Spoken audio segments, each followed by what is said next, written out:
Hello दोस्तों, नमस्ते प्रणाम। हम किरण शर्मा, हम मंजू शर्मा अपना चैनल पर स्वागत कर। नमस्ते प्रणाम देते दाई माय दीदी भाजी चाची बहन सब बटन के प्रणाम कर। सब बटन प्यारा आशीर्वाद यहाँ देते रहे। बहुत प्यारा सा गीत गावा जा रहा है, यहाँ से जरूर सुनबे, जरूर कमेंट करबे। इनका बात में खाली नहीं रहे। बहुत प्यारा सा बेटा विवाह गीत लगा आयल छियै। हाँ यो हमरा दिसन अहाँ सब कमेंटे नहीं करब, इनका दिसन कमेंट करब। जे कह के उनके कहब, हमरा एकदम छोड़ के चलब अहाँ सब। इनका नहीं काला दिल भेजब। हाँ कले दिल भेजब चाहे आधे दिल भेज देब, लेकिन छोड़े देब। पूरा दिल भेजब कि नहीं, आधे दिल हमरा दिसन भेजब, उनका दिसन पूरा दिल भेजब।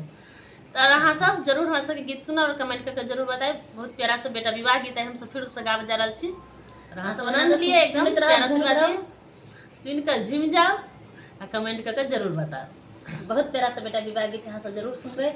मलिया के बगिया में 18 सुंदर दुल्हा मथे पर शोभे है उनका सोने के मुरिया। बहुत प्यारा सा गीत यहाँ से जरूर सुनबे, जरूर कमेंट करबे। गीत केहन लागल, खासकर उनका देवर जी के माथे पर शोभे छै सोने के मोरिया। हमरा देवर जी के टलहो के चल छै। इनका बात में नहीं रहबी, पागल है।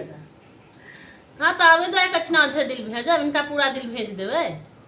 माली